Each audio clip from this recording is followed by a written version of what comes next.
Brandon Aiyuk and the 49ers are breaking up. Who gets the house? Who gets the car? And where does it all go next? We'll break it all down.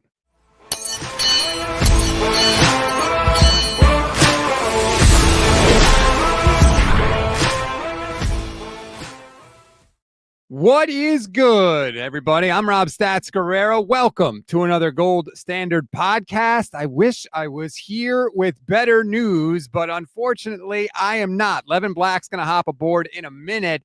The San Francisco 49ers and Brandon Aiyuk are officially breaking up. News coming from The Athletic, Mike Silver and Diana Rossini reporting. The title of the article is 49ers preparing for stunning split with star wide receiver Brandon Aiyuk. Now, stunning perhaps because we'll get into some of the financial details of this whole thing, and that's really the stunning part about it. But I have been telling you for a while now that Brandon Aiyuk was done in San Francisco. I didn't think it was that much of a shock. I think if you could read the writing on the wall, it was there, and it was there for a long time. I think that people didn't want to admit it, but when you see what's happening, I think it wasn't hard to put the pieces together. Sourdough Sam says, you called it. Who's your source, Rob? I didn't have a source on this one. I mean, I had heard certain things, but I think if you just looked at everything that went on, you could see that it was clear that the relationship was fracturing and it was frayed. And we can just read from the article. 15 months ago, Brandon Aiyuk and the Niners ended a contentious contract dispute, now negotiating a 4-year, $120 million extension. It now appears Aiyuk and the Niners are headed for a stunning divorce. It is just, the details in this thing are really interesting. It is likely the 27-year-old has played his last game with the franchise, according to numerous sources briefed on the matter. Some in the organization are holding out hope that the relationship can be salvaged enough for him to return. However, multiple sources believe that a reconciliation is unlikely. Let me just say, I'm sure Shanahan is the one in the organization that wants him to come back because he needs him. He wants the offense to have as many weapons as possible. I think he likes Brandon Aiyuk as a person and as a player. It just didn't work out. Now, Levin Black is here. What up, Levin? Thanks for hopping in. What's your reaction to this whole Brandon Aiyuk situation? Pitiful on all parties' account. Mostly, I would say at this point, Aiyuk's like, you're not showing up to team meetings. It means you were just done, and kind of shame on you. Like, okay, they gave you what you wanted. They gave you a contract. Now, have they been somewhat disrespectful in the way that they talked about him? I would say that, yeah, they definitely were kind of pushing him aside this offseason in the way that they were talking and kind of ignoring that he existed. But to just not show up and to forfeit your guarantees, that's just frankly childish, and full honesty is effing stupid is what it is. So, okay, I hadn't actually gotten to that part yet. Let's get to it now, though, since you brought it up. Aiyuk, sources say, has failed to attend meetings and declined to participate in other team activities in recent months, which is interesting, Levin, because we have Niners coaches on record saying that Brandon Aiyuk was like a coach in the meetings. Remember that? Those were the reports that we were getting. So when did this start? So there was, I think it was a mailbag from Barrows that I read earlier this year. It was like towards the end of September. Or he was talking about towards the end of September. The mailbag was in October. But he said in September, they saw Brandon Aiyuk everywhere. He was around the practice field. He was in the building. He was in the locker room when they would go in there. And then suddenly in October, he wasn't around anymore. And the way he put it was, I haven't seen him since late September. So that may have been the switch. Now, this is the interesting part, right? Because it's like, oh, Brandon Aiyuk is going to be cut and the 49ers cap and blah, blah, blah. Well, once Aiyuk stopped declining to participate in the meetings and activities, the Niners got frustrated, obviously, and they responded by voiding the guaranteed money in his contract for 2026, asserting that the absences amounted to a failure to fulfill his obligations. Aiyuk, and this is crazy to me, according to multiple league sources, told the Players Association representatives he did not want to fight the move via an official grievance that would clear the way for his expected release at season's end. So think about this.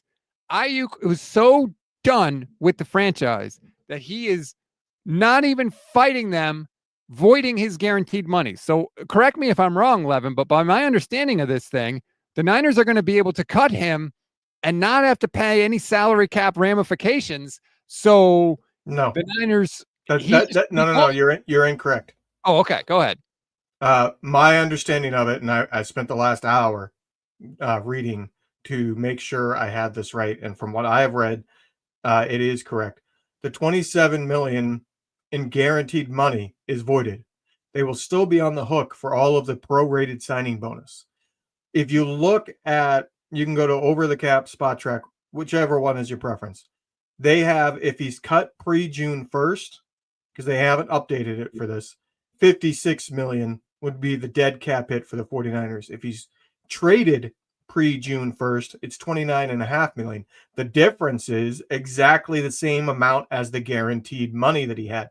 Meaning, if you put it together, the Niners cut him, they're on the hook for the guaranteed money that didn't get paid. If they trade him, the new team assumes the guaranteed money because that's tied to 2026. He would be on the roster of another team in 2026. They assume the 27 million guaranteed for 2026. So that going away means the Niners would still have 29.5 million dead cap hit from all the prorated signing bonus. Now, the interesting thing here is I would all but guarantee the way the Niners are going to approach this is they will see what offers are out there just in case somebody is still willing to give up a second round pick, which I think there's no chance in hell that's happening. What they'll end up doing is designate him a post June 1st cut. They will use that exemption, that special designation, because if he's post June 1st cut, his dead cap salary cap hit is 8.3 million instead of 29.5 million. So I think he's going to be cut at the beginning of the new year when it's obvious no team is interested in him for trading and assuming that contract. And they'll do it as a post June 1st cut, like they did Eric Armstead to save a bunch of money in cap. I'm just going to read from the Athletic article. It says, in voiding his future guarantees, the Niners can recover a significant portion of the contract. His 2026 option bonus would have paid out almost $25 million. He stood to earn $1.2 million base salary for 2026, as well as a $100,000 workout bonus and roster bonuses of $750,000 per game. Aiyuk would hit the open market with uncertainties about his health, blah, blah, blah, blah, blah. Now, I'm also looking at an article from NBC Sports Bay Area, which says they voided the money during training camp, which means he was ticking them off in training camp. So all these reports about how he was a coach on the field in meetings, that was all BS apparently, right?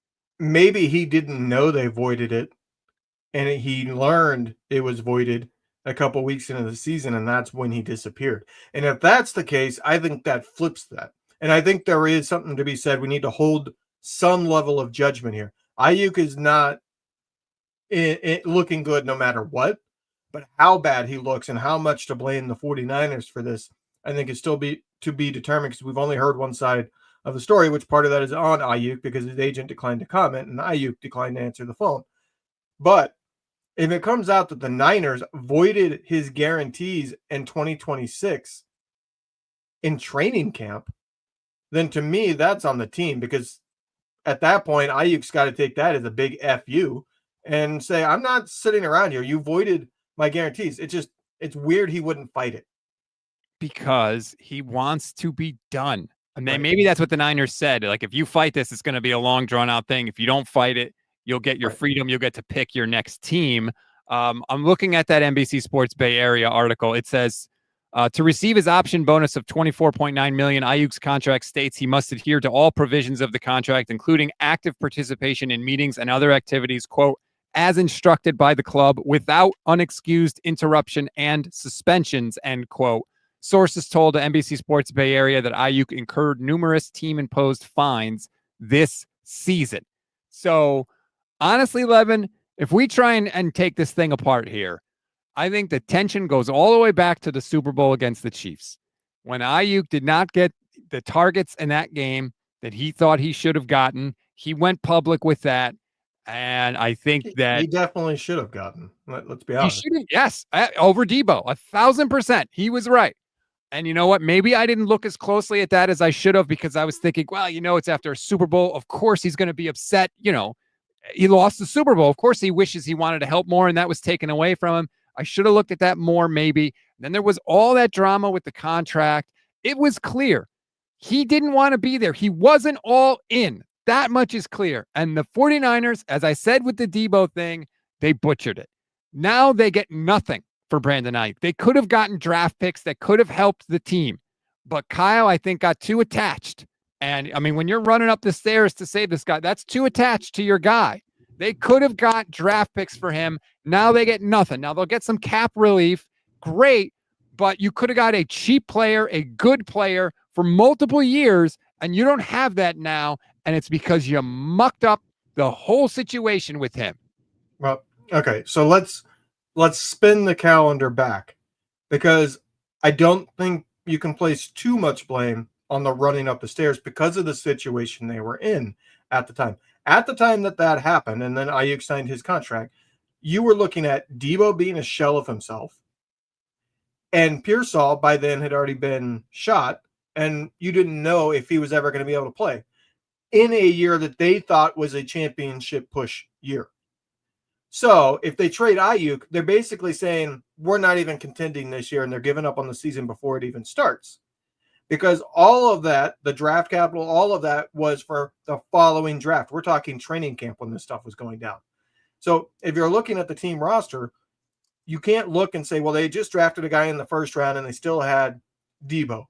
Because the guy in the first round had just been shot and nobody knew when he was going to be able to return. And Debo, I think it was pretty clear, was not the same level Debo that Niner fans had grown accustomed to. He wasn't breaking tackles, and that Super Bowl was terrible.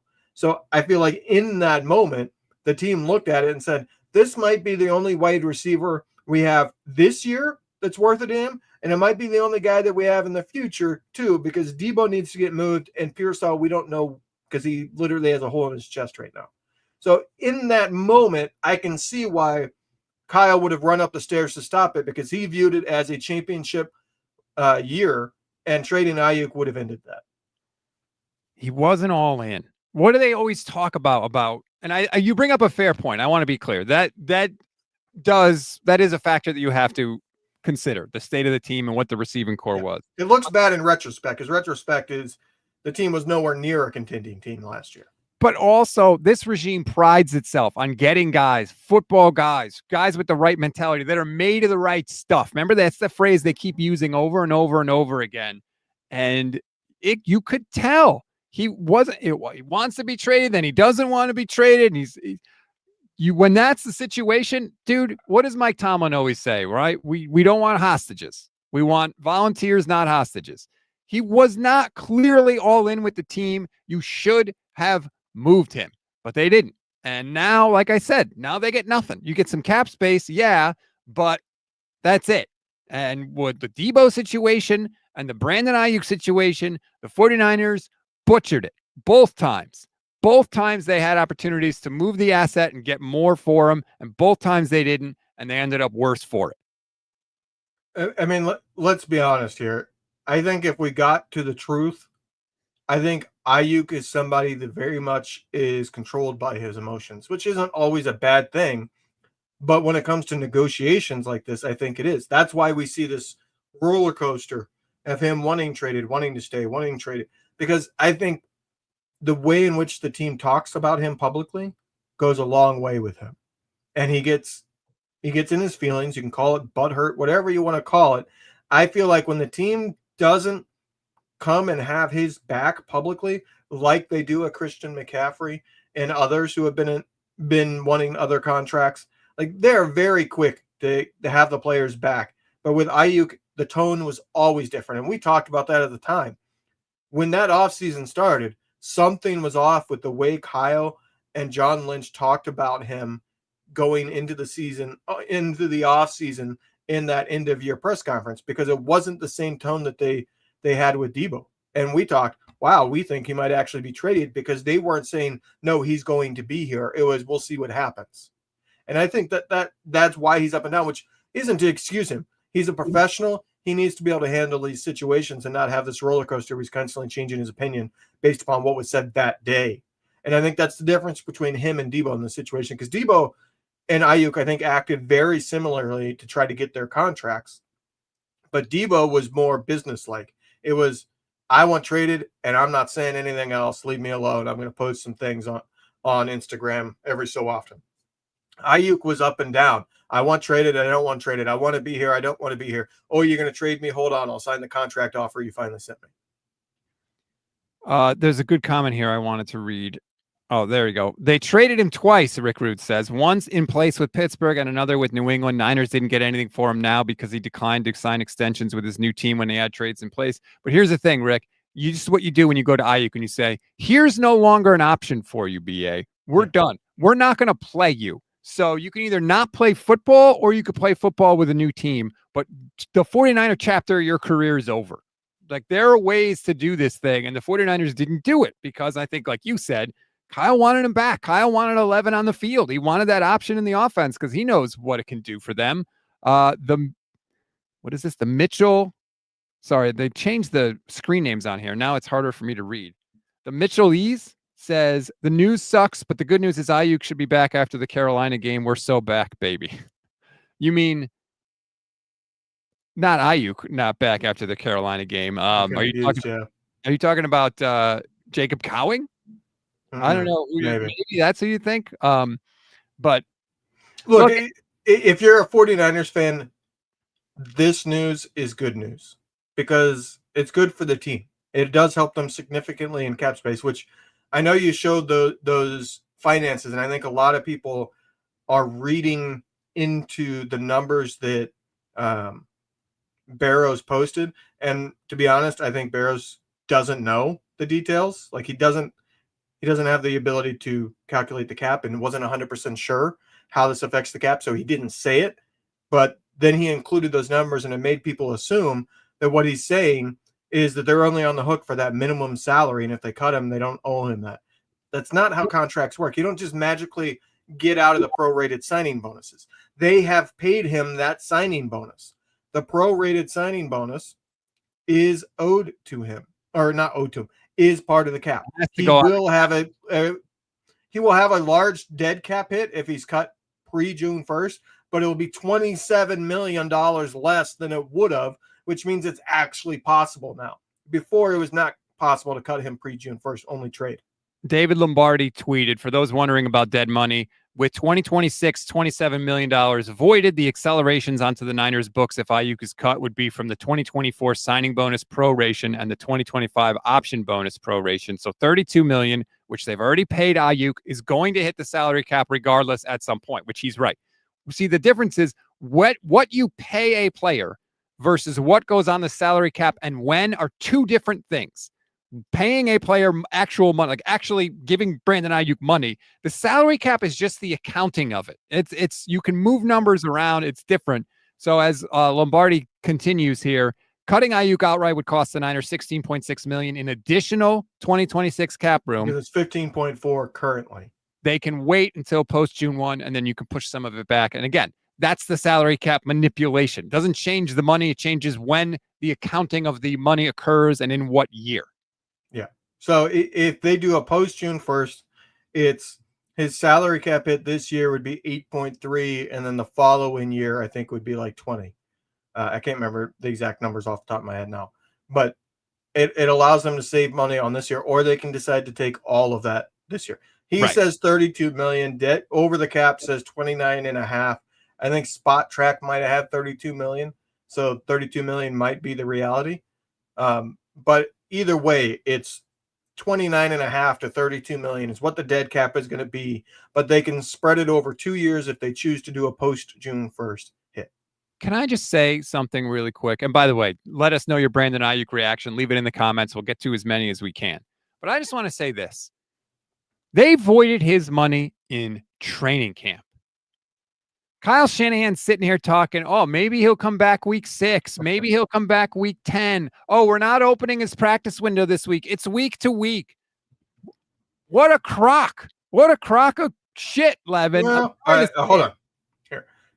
It is week to week, technically. Because if Aiyuk returns, if he shows up to the building right now, even after this news article, if he shows up and says, I'm fully healthy, and they refuse to activate him, now he has a grievance to file if he cared to. So Kyle has to say it's week to week because Aiyuk could show up at any time, say, I'm healthy, activate me, and the team would be forced to. Now, I don't think he sees the field for the 49ers. I think he becomes an inactive, a coach's decision scratch type thing. He's not part of the 53, or he would be part of the 53, not part of the 51 game day roster. But Kyle can't say he's done. If he's not fighting them voiding his money, he ain't showing up. But you can't, if you say he's done, he will not be coming back, then that is the team making that decision rather than Aiyuk. So why open that door? You just say it's week to week because that's the truth. If Aiyuk decides to have a change of heart, which he's had many times in this whole process, and decides to show up, the team is forced to deal with that. They can't, if they've already gone on record saying, no, he's done with this team, we will not be activating him. They open themselves up to Aiyuk having a change of heart and wanting to file a grievance. They could have put this whole thing to bed before the season even started. Kyle could have said, look, we've tried with BA. He doesn't want to be here anymore. We voided his guaranteed money. If he wants to change his mind and show up, we can deal with it then. But as of right now, we are moving on without Brandon Aiyuk. We're going to focus on the guys that are here, the guys that are in this locker room every day. Yep. And you have one press conference about it. You answer the questions for 10 minutes, and then it's done. And then it goes away forever. And the 49ers don't have to handle it anymore. The players get asked about it for one day, and then it's done. But instead, we've been doing this stupid dance where we all ask about him every week, looking like idiots. And Kyle's sitting there saying, oh, it's week to week. I completely disagree that it would go away. You'd think when they had all these wide receiver injuries to start the year and they had to go sign Kendrick Bourne off the streets and Valdez-Scantling off the streets, that if it had already been known that they had said, we're done with Aiyuk, we will not be activating him, that people wouldn't have started asking about him again, saying, are you going to change your mind about Brandon Aiyuk? Is there any chance you could mend that bridge and get him back with all these injuries at wide receiver? Does that make you change your mind? You start asking the players, hey, with all these injuries at wide receiver, but you're 3-0, don't you wish Brandon Aiyuk would be here? Those questions would still be getting asked. By saying it's week to week, you're eliminating any of that distraction coming. The only way it becomes a distraction is when the news gets out that he's done with the team. No, I disagree. I think it would have been. We've already addressed the Brandon Aiyuk situation, and that's it. It's the Bill Belichick school. That's exactly how Belichick would have handled it, and they would have stopped asking because they stopped asking Belichick about that crap too. That's what they would have brought it up again. I agree because they had so many injuries at wide receiver. And by the way, do you think, let me ask you this. Do you think at some point when all that stuff happened, they went to BA again and were like, hey, man, could you get back out on the field? Do we really need you? And you think he was like, no? Like maybe I have no idea. Right? Like that. How crazy. It could be either way on that. It could be the team said, no, we're done. We're not opening that door. And it could be that they went to him and he said, no, F you. I want to play somewhere else. I don't know. Okay. You just grabbed the comment I was going to respond to. Jackie D says T.O. made it so every wide receiver thinks they have to be a diva. We're blaming incorrect for this. Incorrect. See, this is the narrative. It does exist, and it's because T.O. was the first one where the media started covering it. But if you read anything about Jerry Rice, he was as big of a diva and a jerk when it came to these things as anybody. He was mad that T.O. was emerging because it meant he was taking targets away from him. Jerry cares about his statistics, still cares about his statistics. He brings them up any chance he gets.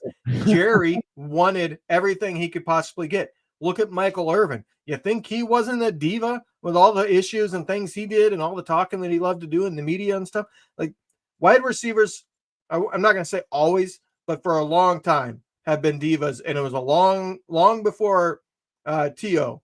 that they were divas. But T.O. made it to where the media wants to cover it all the time. There was a game, I can't remember which game. It might have been the NFC Championship game win over Dallas because he had 2 catches for 36 yards and a touchdown in that game.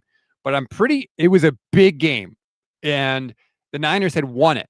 And everybody was going nuts in the locker room. And Jerry was mad because he didn't get enough targets and catches and yards in the game. And somebody pulled him aside and was like, "What's up?" And he explained that to him. And they were like, "Jerry, you got to get out of here. This is a huge victory for the team. We're celebrating this moment. Reporters can't see you pouting because you didn't get your numbers. So you either buck up and put on a brave face or leave, get out of here. But we can't have you out here upset after this huge win. You're going to look terrible and the team's going to look bad." I can't remember what game it was. It might have been that game. I'm not sure. I mean, Jerry had to leave the 49ers because he was unwilling to play second fiddle to the best wide receiver in the league at that point. Right. Jerry was like 36 when he was leaving the 49ers, and it was because he wasn't willing to play with a wide receiver of the talent that T.O. was at that time. He went and joined Tim Brown, but Tim Brown was old at that point too. Tim Brown was not the same player. Jerry Rice became the number one in that offense.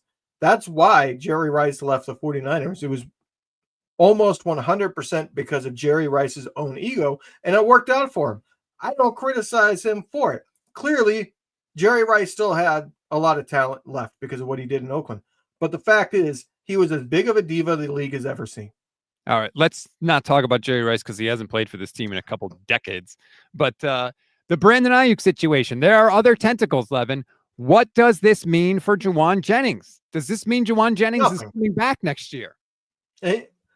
There's one scenario I think Jennings is coming back. That's if he goes on the open market, nobody's willing to pay him. And the Niners are willing to say, we'll give you a 1-year, $5 million deal. Like, we're okay with you coming back. If you want a 1-year deal to try to up your value going into the next offseason, we'll give you a 1-year deal. If you want a 2-year deal at that $5 million per year, we'll do that as well. It's up to you whether or not you want to stick around for 1 or 2 years, but we'll give you that. We'll match that $4 or $5 million somebody was offering you. Like, I can see that as being a realistic scenario for his market, and to where like he realizes there's not a better option. Now, I think some of it depends on what the 49ers do, because now that Aiyuk's out, it's Ricky Pearsall, and that's it for the future, really. So Jordan Watkins, Jacob Cowing, those are later round picks. You're not counting on them. Agreed. Watkins, not so much, but you're not counting on them. So do they go first round again? Do they sign a bigger free agent? And if they do, then Jennings is looking at it and saying, well, yeah, I would have liked to stay, but clearly I'm going to be the number 3 at best. I can't stay. So, yeah, that is part of the equation for sure. I think the Niners, Kyle loves to draft wide receivers. He drafts one almost every year. I would not be shocked if they spent their first round pick on a wide receiver in 2026 now, quite honestly. And then there's the other part of this equation, Levin, which is where does Brandon Aiyuk himself go?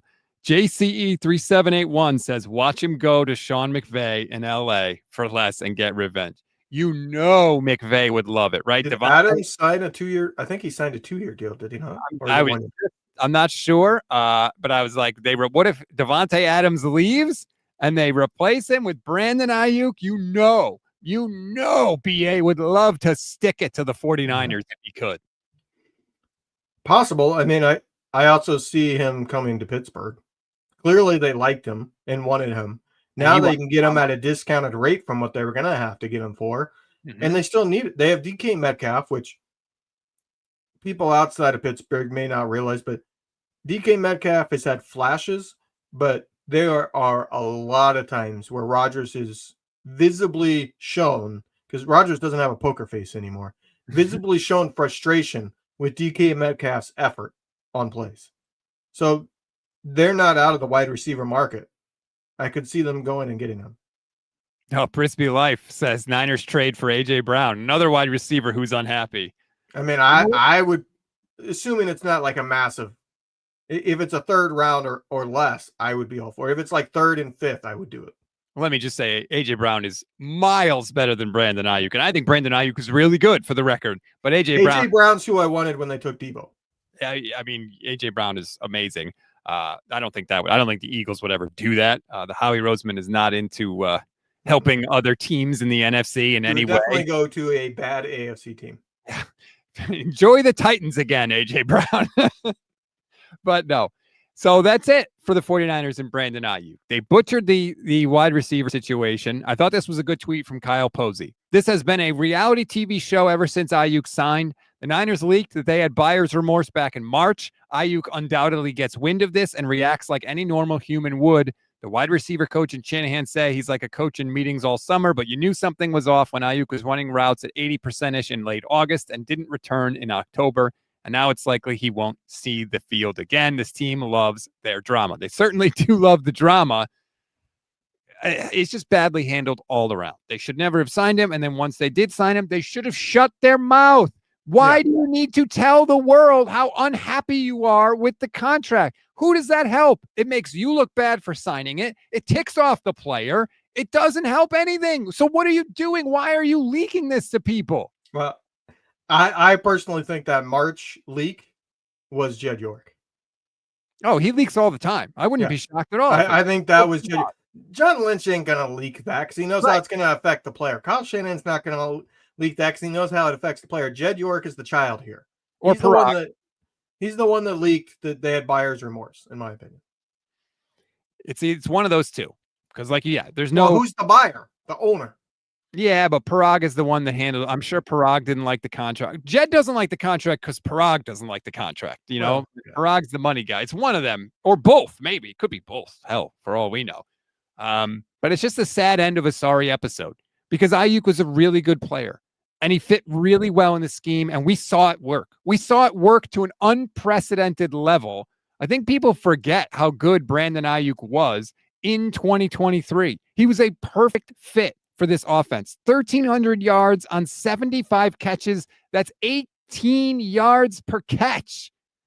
I forget the exact statistic I found, but it was one of the most efficient years ever. I think if I remember correctly, because it just came to me, it was top 3 all time. It might have been second in terms of yards per target. Because it wasn't just that he had 17.4 yards per reception. It was that he had a really high catch rate for people that have that high of yards per reception. So it ended up being one of the best all-time seasons in terms of yards per target.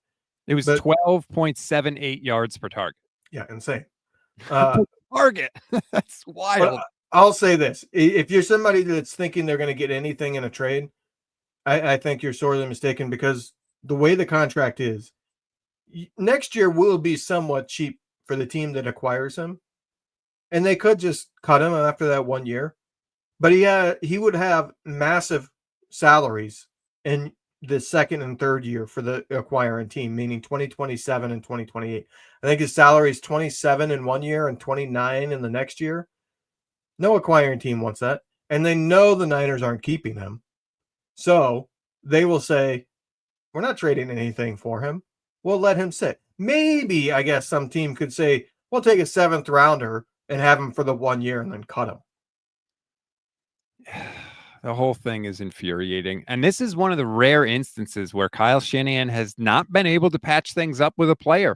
Even Kyle doesn't really have problems with players. Usually they work it out from jump with Aiyuk.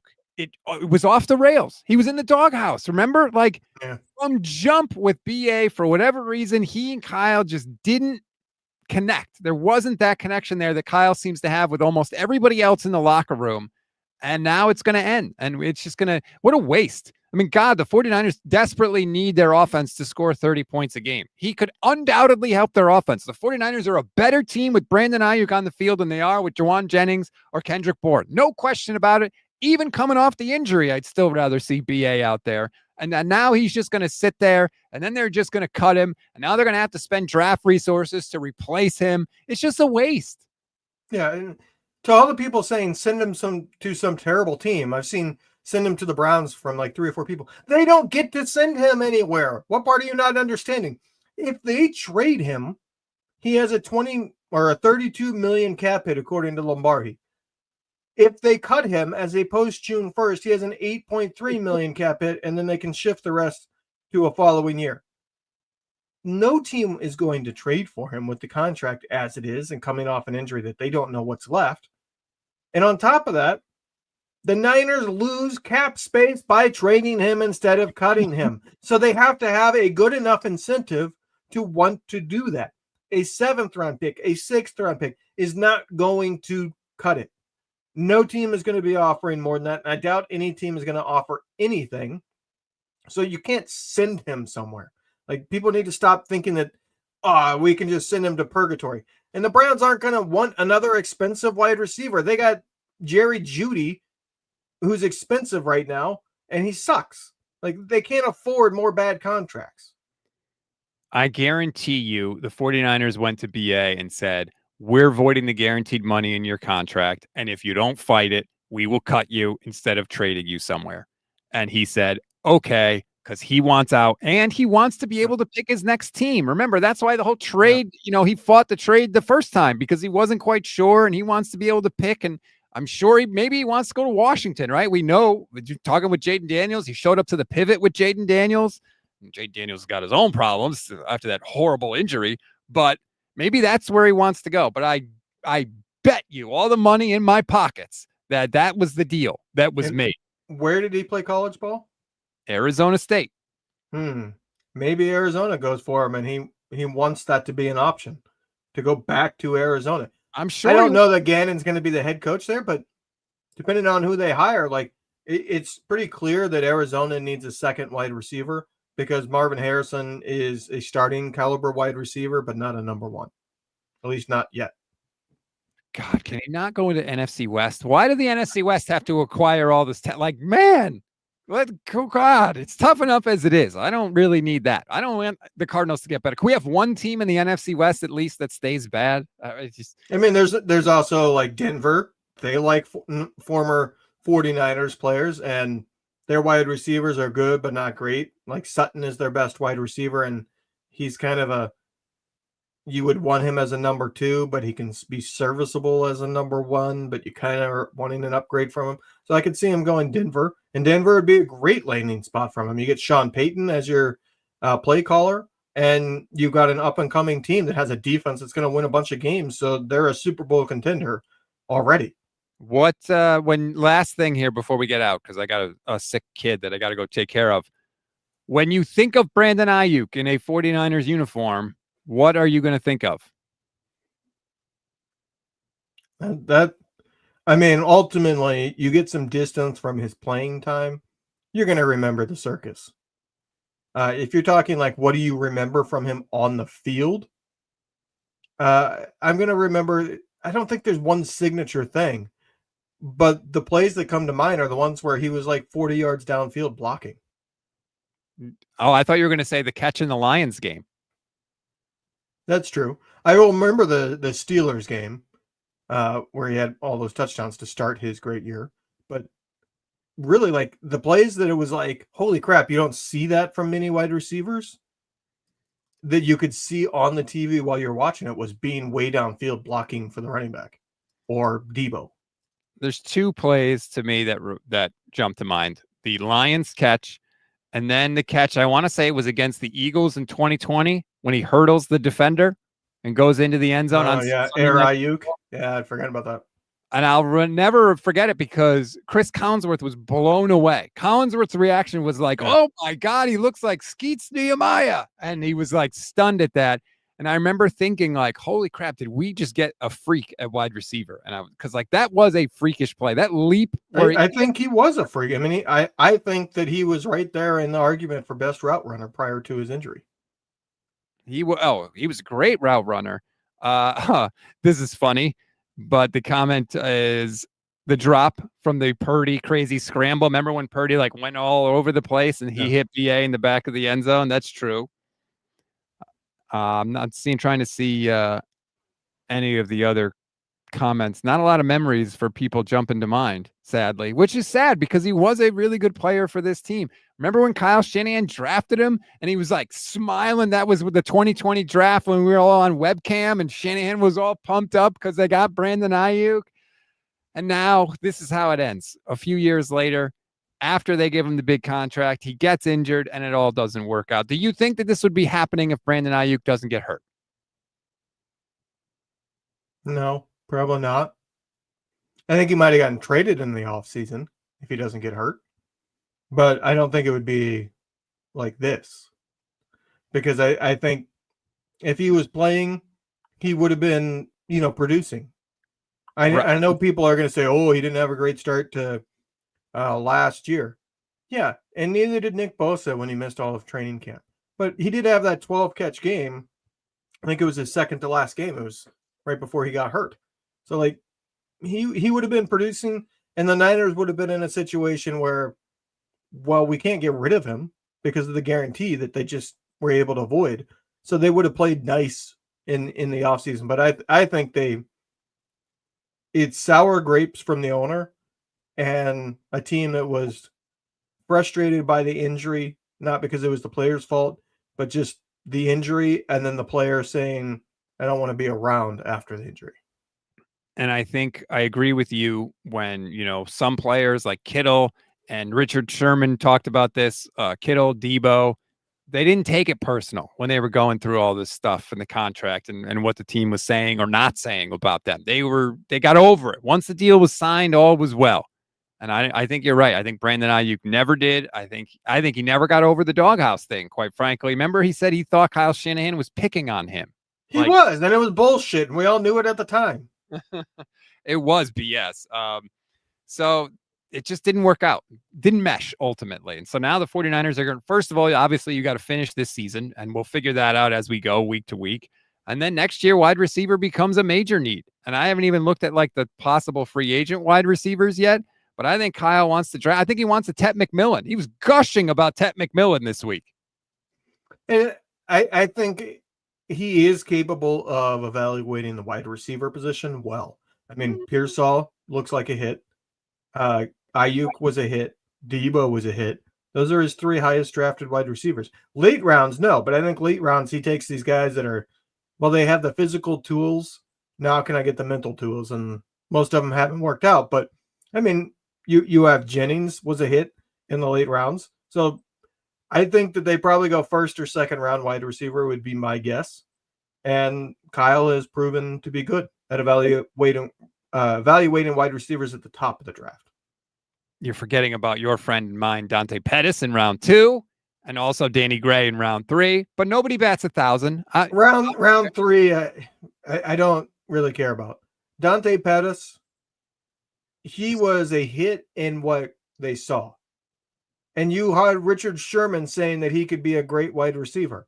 The problem was that he was mentally weak. Let's call it what it is. Dante Pettis didn't care to be great. He was there wanting to do his memes and collect his money. And that's impossible to predict at draft because everybody in the draft is saying they're hungry. Let me tell you just real quick some free agent wide receiver names. Assuming you could get somebody on a reasonable contract, would you want Mike Evans? People are going to kill me for this, but no. I would agree. Christian Kirk. Reasonable contract? Yeah. Not the contract he signed with the Jaguars a couple years ago, but he's a good receiver. I don't know that I would want him at signing him and saying, okay, we have him and Pearsall only. Let me ask you about one more name. Tyshawn Debo Samuel. I will refrain from making you do another edit, but F no. You would not want Debo back. Absolutely not. He was busted 2 years ago, really, and nothing this year has shown that he's not. Like, he's getting phased out in Washington because he hasn't been effective. Yeah, well, I think we're drafting somebody. Get started with the mock drafts. This is going to be a fun year. First round wide receiver. You think you wanted a left tackle? Kyle laughs at you. First round wide receiver, baby. I could see this being a draft where they're somewhere, later in the first, and they trade down so that they can take a tackle and a wide receiver with early picks, get an extra second round pick. All the more reason to trade McCorkle Jones. Get another pick because you're going to need you're going to need these picks, man. You got needs, and we'll see if you can fill them. By the way, there's almost 1,000 people watching right now. Thank you so much. We really appreciate it. We go live after all breaking news here. We're live after every single Niners game. We're live every single weekday. If this is your first time checking us out, we really do appreciate it. I promise if you give us a chance, you will like what you see. By the way, before we go, I also need to give a shout out to Sleeper as I can get my stuff off the screen. There we go. If you want to make picks on games, please do it with Sleeper. I promise you, it is the easiest app to use. You can go and check it out for yourself. If you sign up and don't even deposit any money, they'll give you a free $20 entry for a limited time only. So go check it out, play with the app. They have news updates on there for you as well. Fantasy games. You can do your picks, of course. And if you get your picks right, you can win up to 1,000 times your cash. Just pick higher or lower on things like touchdowns, passing yards, fantasy points, and more. And again, 1,000 times your payout on Sleeper. I highly recommend it. We've done it this year. It is fantastic. Michelle and I gave the picks earlier today. She's officially carrying us now because I've had a couple of bad weeks, not going to lie. Michelle is still doing yeoman's work, so we thank you to that. And if you do want to deposit money, use our code GSP. You'll get up to a $100 match on your first deposit. So again, that's our code GSP. Terms and conditions apply. See Sleeper's terms of use for details. Currently operational in over 25 states. Check out Sleeper today. At least we don't have to hear about the Brandon Aiyuk stuff anymore. It's finally over after another week or so. Yeah. Yeah. Well, Kyle's gonna have a press conference tomorrow, so that's his regularly scheduled presser before the game. This is gonna be a thing now. It's funny that even though Matt Barrows talked about how he hasn't seen Brandon Aiyuk anymore, he couldn't break this news, and Matt Mayoko couldn't break the news.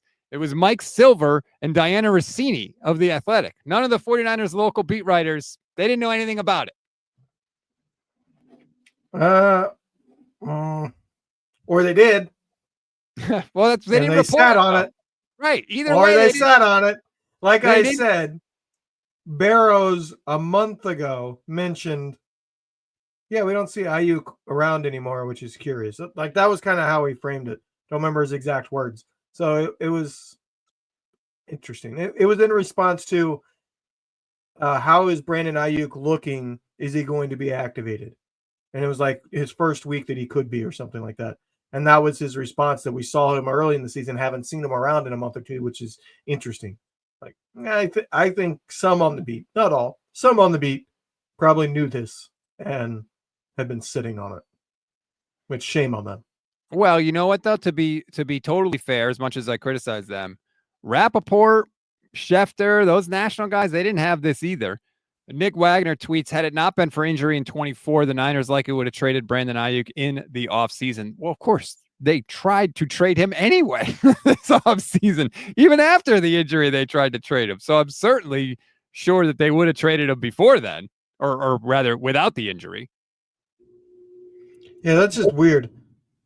We're going to sign him but want to trade him? Like, how? At what point? Like, that doesn't make sense to me. Because if he didn't have the injury, I think it's when he had the injury, the way he acted after was when they were like, we're done with him. So if he didn't have the injury, he would have been playing for the team.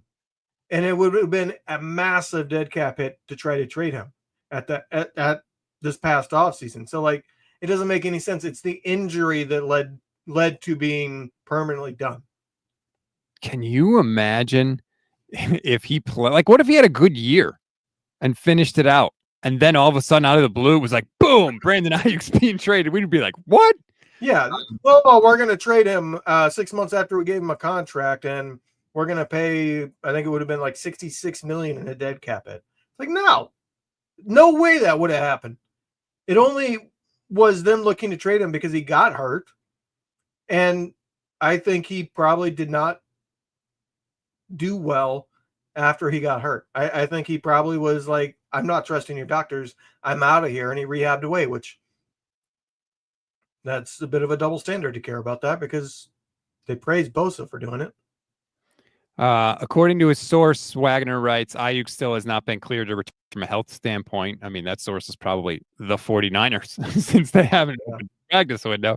I'm just reading the rest of it.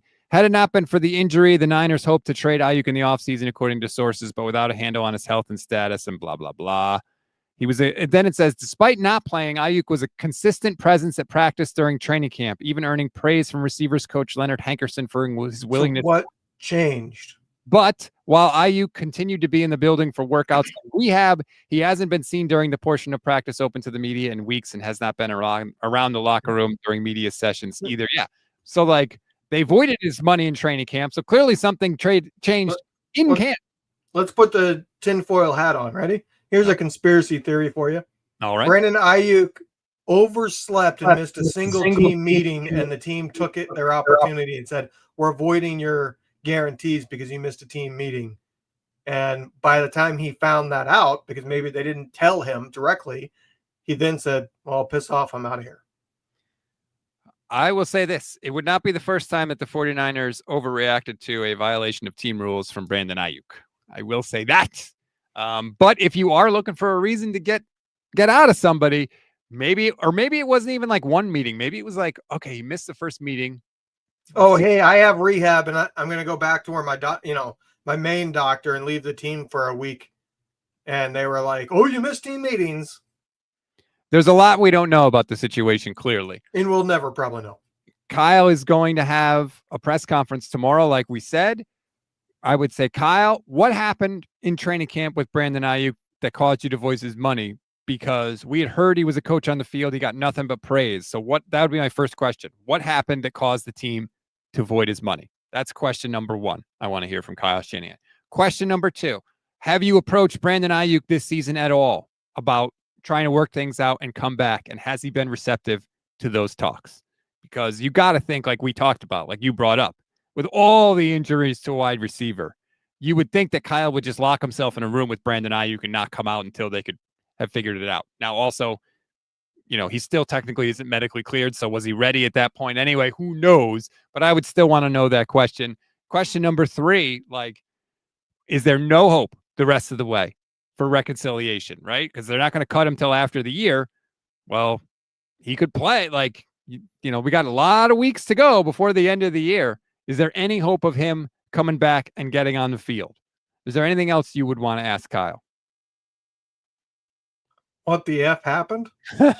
Why couldn't you fix this? In all honesty, the question I would ask would be, I would go find the quotes to have it dead on, but say, when Debo was holding out, you said, no, he's definitely a Niner, he's staying here.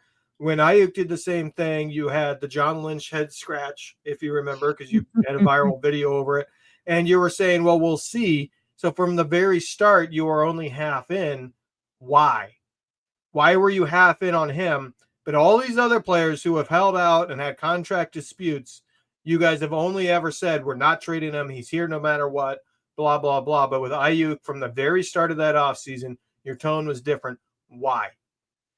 That's a fair question. Also, Kyle, clearly it was leaked to the media many times, that dissatisfaction with his contract. Are you concerned about that? Do you think that helped the team? Have you tried to find the source of the leaks, right? Because that clearly didn't help anything. Yeah, and I might ask about the March comment. It was reported that there was buyer's remorse within the 49ers building. I wouldn't ask him, like, who was it? Because he's not going to answer that. Right. He's going to say nobody. That's just fake news. If you ask it. But I would say, when you see a report like that, what do you think when you read it? Are you angry because you know that that's going to affect the player and now you're going to have a conversation? Or is it just something that it's part of the business and you don't care?